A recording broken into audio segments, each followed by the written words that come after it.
Gandang umaga mga bro, sis, madam, sir. Andito naman po tayo. May ibabahagi naman po ako sa inyo tungkol ito sa mga mutya o di kaya kakaibang gamit.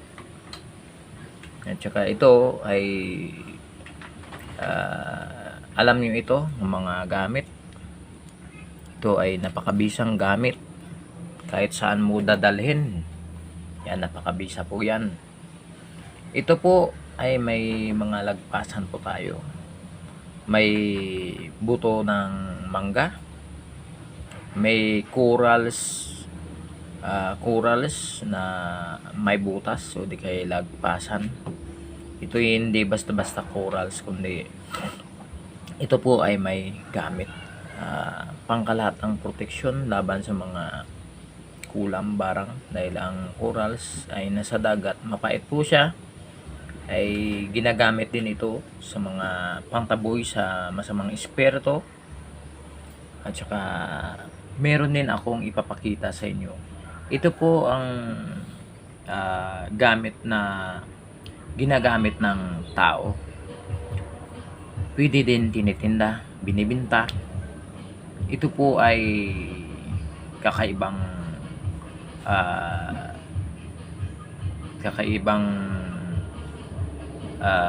buto o di kay ano naman siya na kung sa baga na sa ilalim na po siya sa ng ano niya, roots.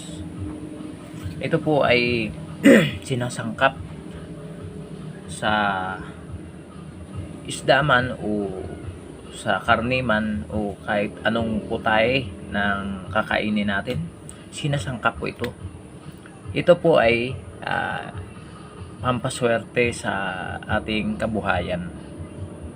Kung makakita po kayo ng ganitong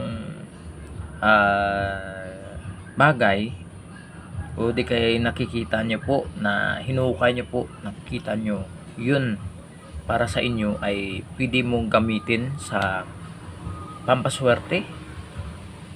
Kukunin nyo po agad, dahil ito minsan lang po ay nagpapakita sa tao, hindi araw-araw, hindi gabi-gabi. Ito po ay minsan lang. Kung makahukay ka nito, kukunin mo agad, dahil minsan lang po ito. Tumutubo po ito, tumutubo po siya. Ito na po, ipapakita ko po sa inyo ang gamit na ito. Ito po ay maanghang at saka maganda, at saka pwede sa mga parang makati ang lalamunan, ginagamot. Ayan. Ito ay papakita ko sa inyo. Ito po ay alam niyo ito kung ano itong sinasabi ko. Ito po yung luya. Yan, yung luya sinasangkap sa pagkain, sa mga ulam.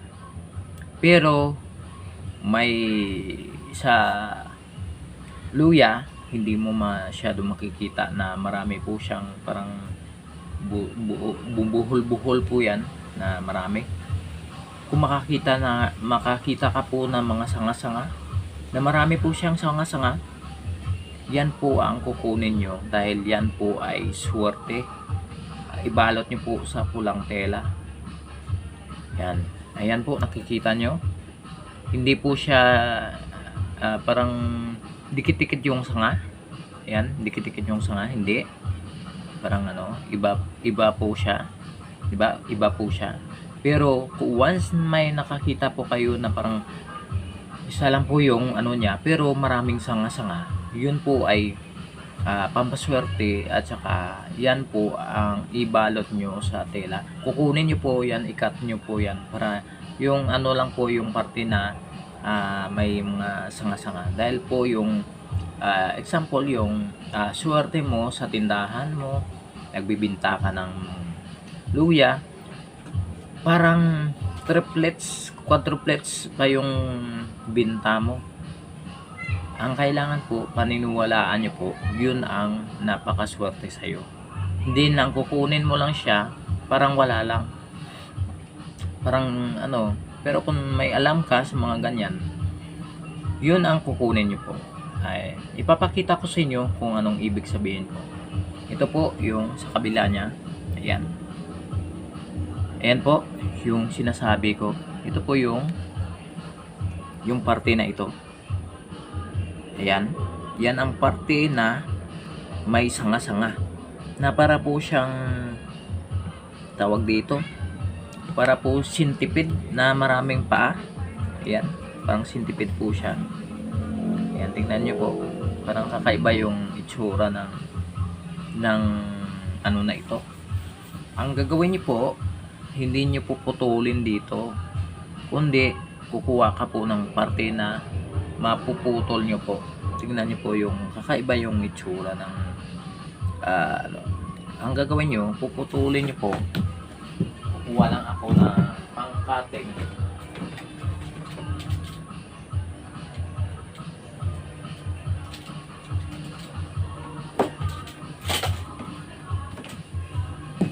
Ayan po. Diba ito? Ang gagawin mo, ikat mo dito, katulad nito, ikat mo. Para hindi po siya masira. Parang sanga din siya. Yan. Yan. Ito po yung kukunin nyo. Yan. Nakikita nyo po, yung parang centipede po siya na maraming sanga. Ito ay napakabisa po. Pampaswerte. Pampaswerte po yan sa iyong negosyo.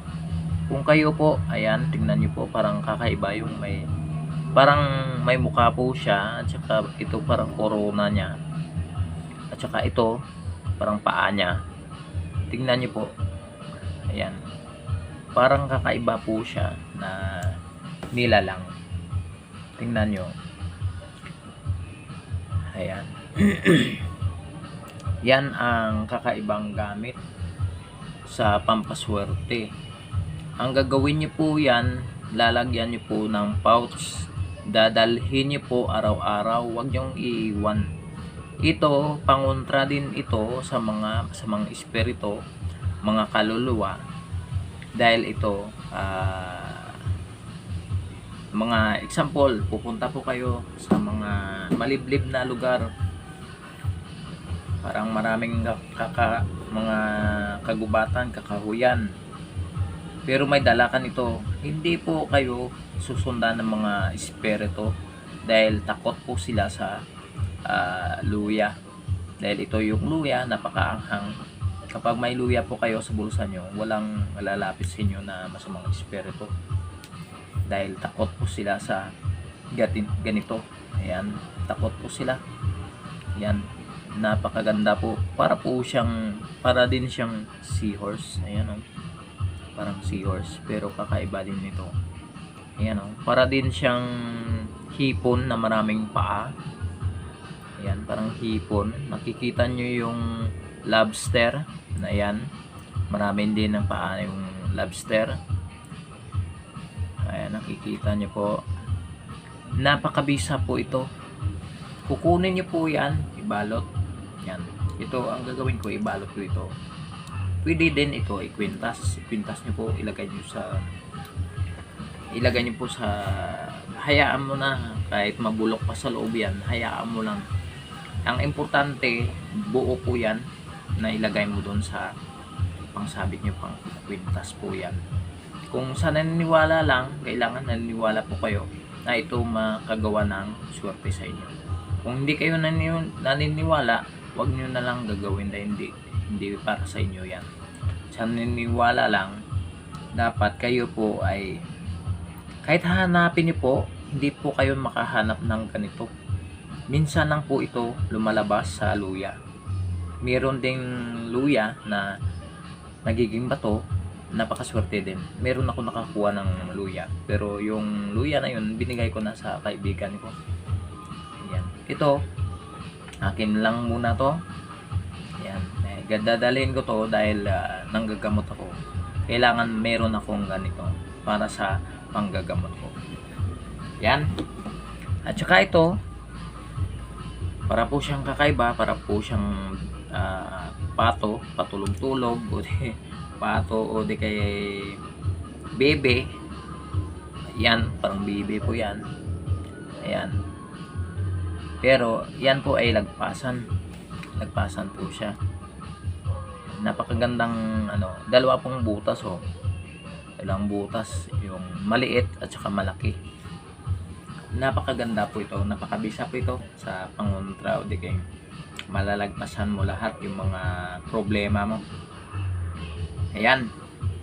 Ilagay na natin kung napakabisa po yan. Yan.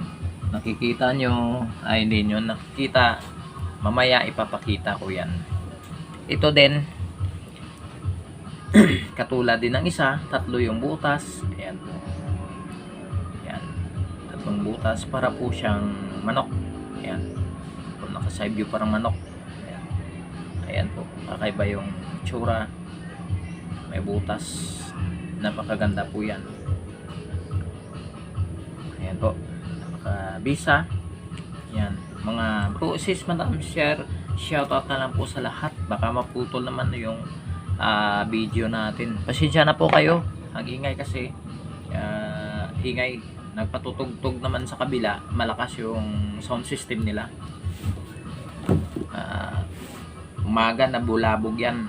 Pasensya na po kayo. Baka mapasok yung music sa ating video.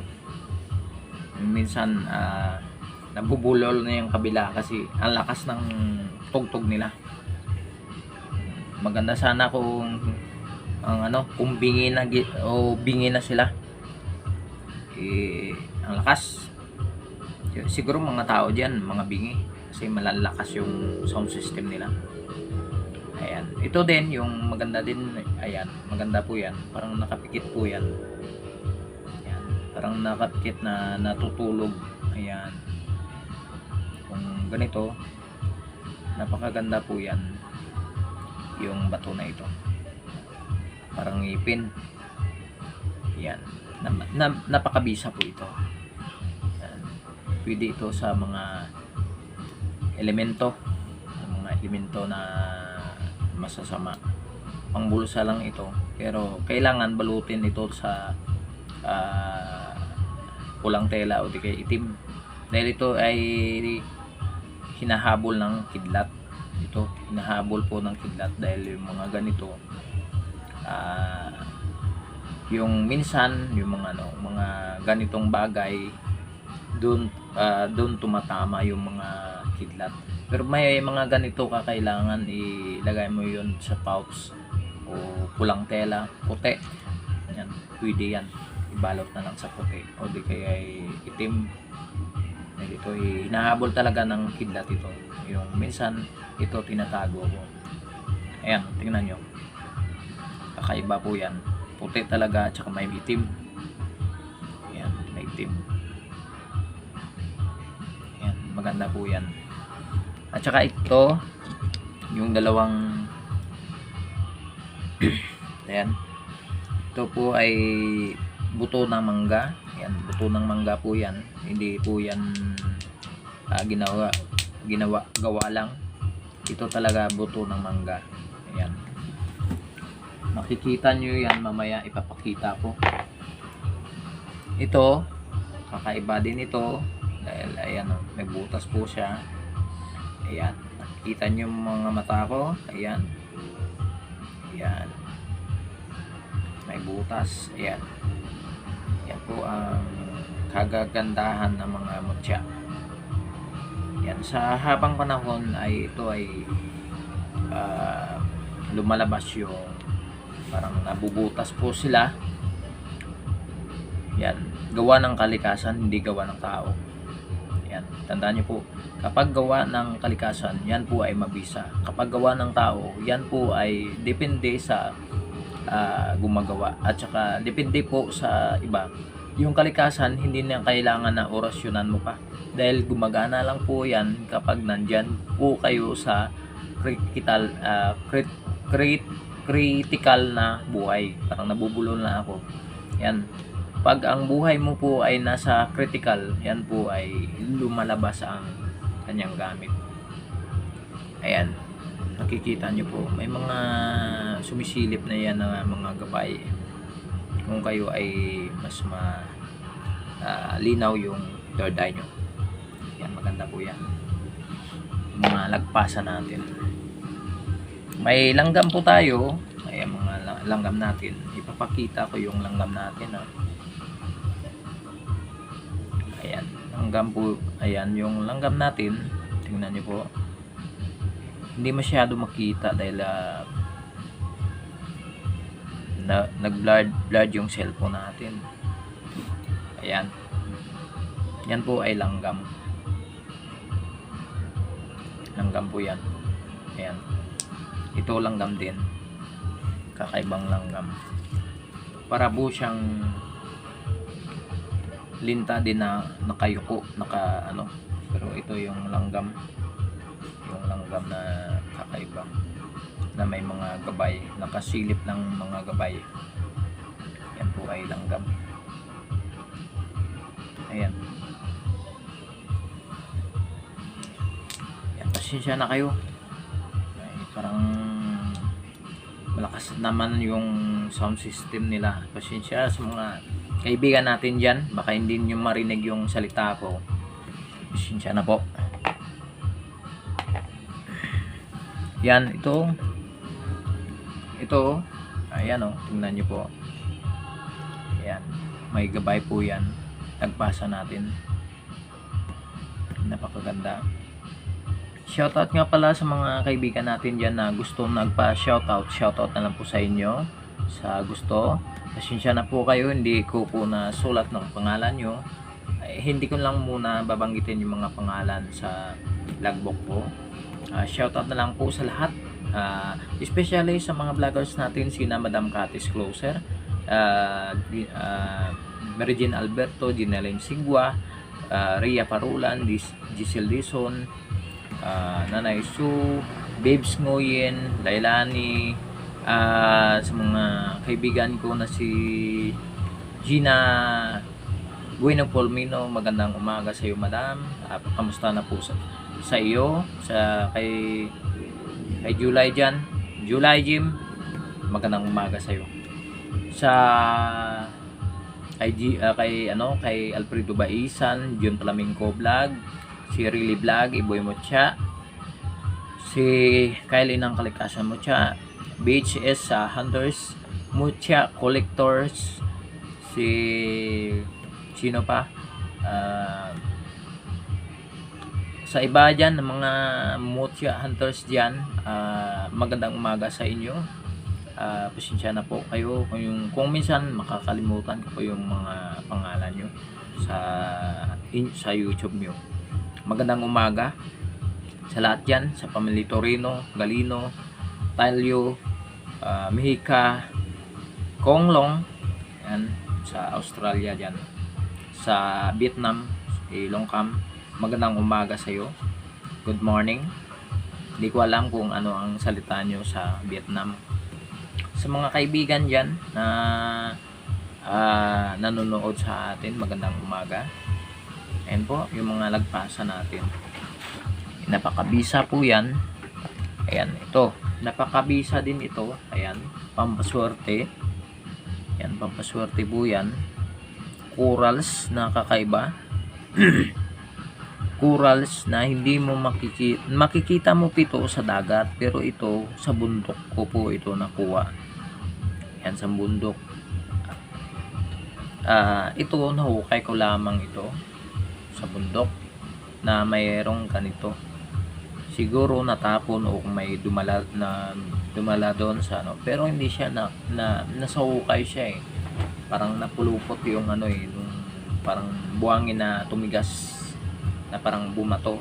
Ito nasa loob, nakuha ko. Ito tatlo, nakuha ko po ito, mga corals. Ayan o. Alam nyo, kahit tao pa ito dumala doon, ito ay napakabisa po yan.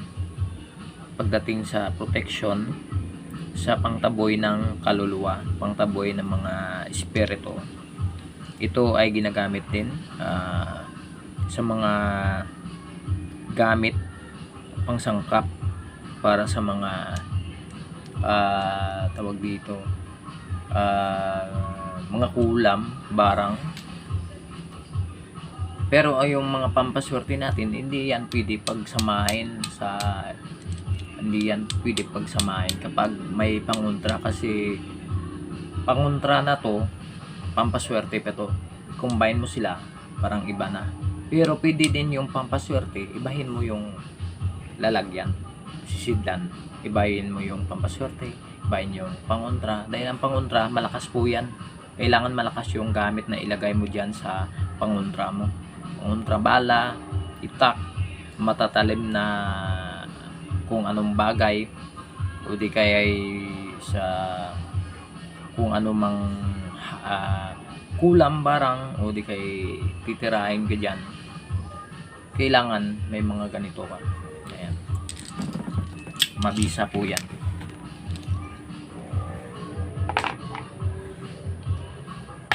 Ayan, mabisa po yan mga kaburo. Ito, ayan, ito kakaiba,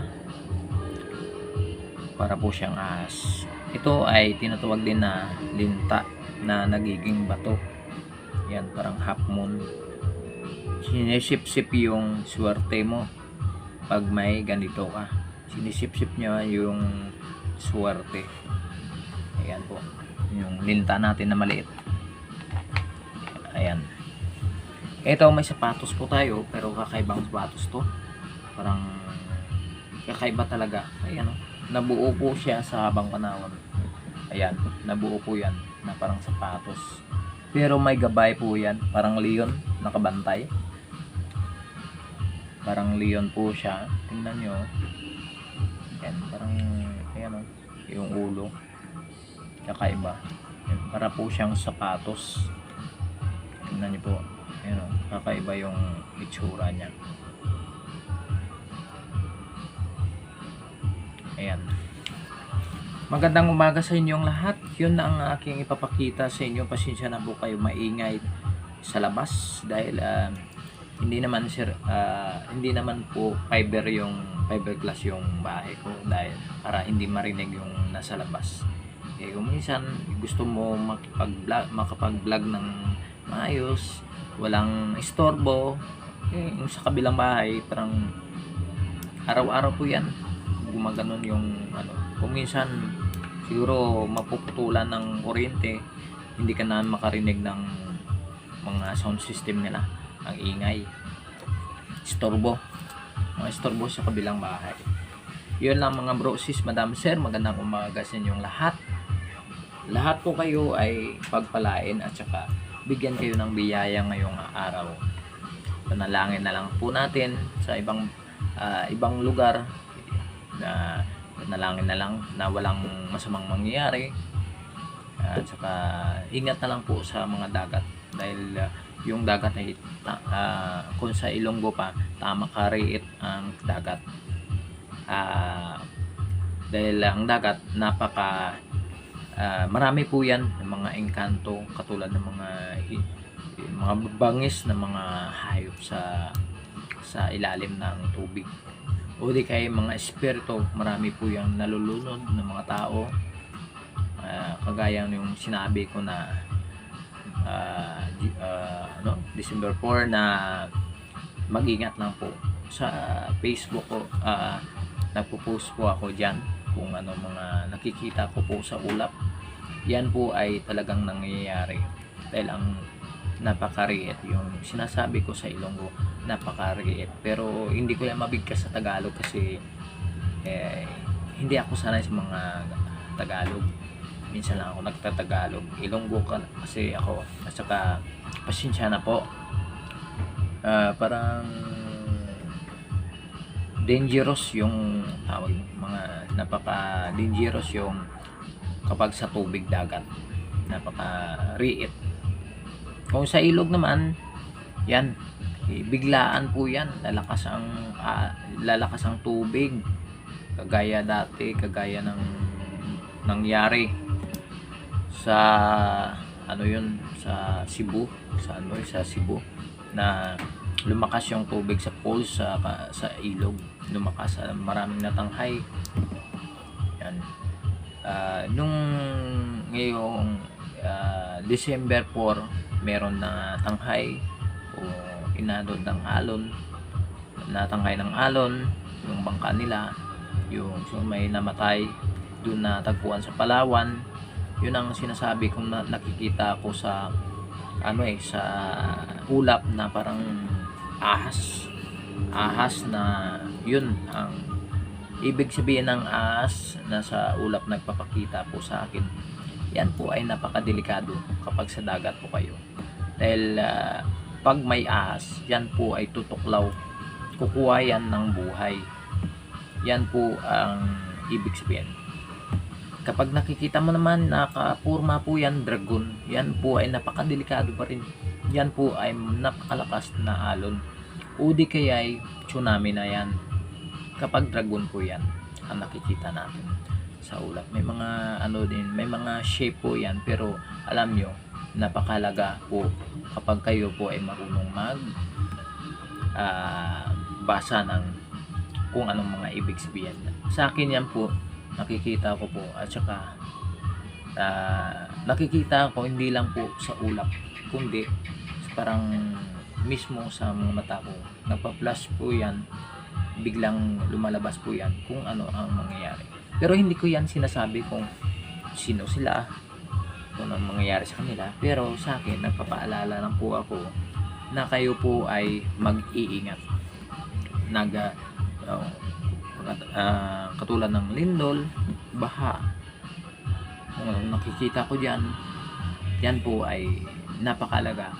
Kailangan po ay hindi naman po ako nananakot, napapaalala lang po na tayo ay mag-iingat. Ako nga nag-iingat, kayo pa kaya kailangan mag-ingat na lang. Yun lang mga bro, sis, madam, sir, magandang umaga sa inyong lahat. Sana po pagpalain po kayo ngayong araw, bigyan po kayo ng malusog na pangangatawan, bigyan po kayo ng magandang buhay. Yung iba dyan siguro nagsasabi, kailan pa ako bibigyan ng biyaya, kailan pa ako na masaganang buhay. Antayin nyo lang po kung sinong uupo ngayong 2022 na presidente. Ang nakikita ko na tayo pong mga Pilipino ay magiging maginhawang pamumuhay. Siya po ang mag-rule ng ating bansa. Siya po ay magbibigay ng biyaya sa atin. Yun ang nakikita ko. Magbibigay po siya ng laya sa atin. Hindi na po tayo mahirapan. Hindi na po tayo kayod ng kayod, pero bigyan po tayo ng trabaho, ng magandang trabaho. Pero sa kagaya ko po, ito na lang yung mission ko, ang aking paglingkuran, ang mga tao na lang paglingkuran ko.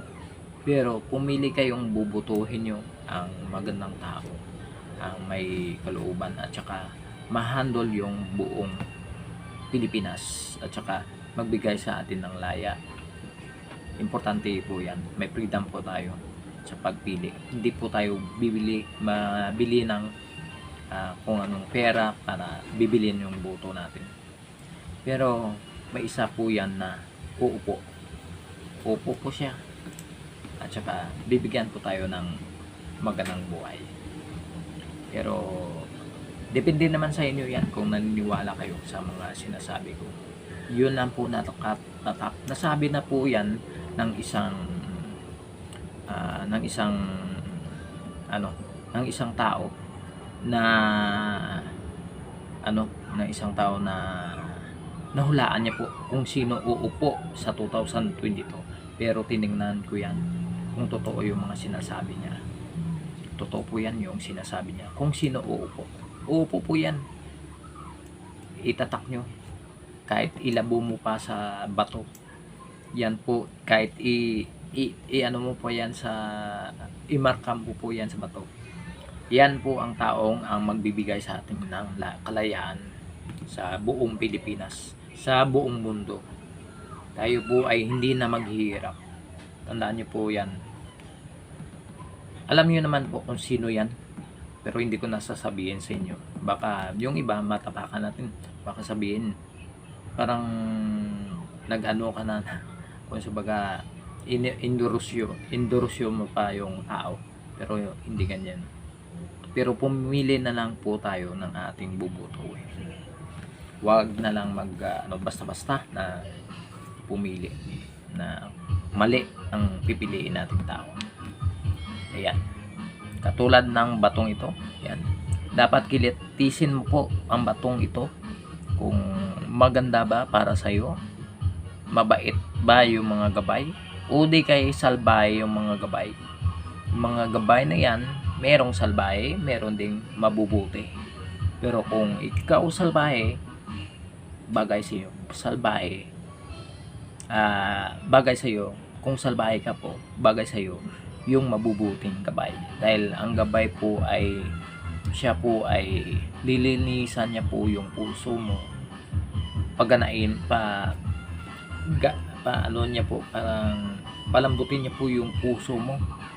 Kung matigas na po, dahil po yung gabay mo, bato na po siya, matigas, pero pag hawak mo yan, yung puso niyo po ay lalambot. Pero kung ikaw mabait, pag may gabay ang bato na hinawakan nyo, o di kaya ay maitim ang budhi ng gabay, sigurado matapang ka. Yan po, matapang po yung ano mo, parang kidlat. Ang kidlat ay mabangis, parang mabilis.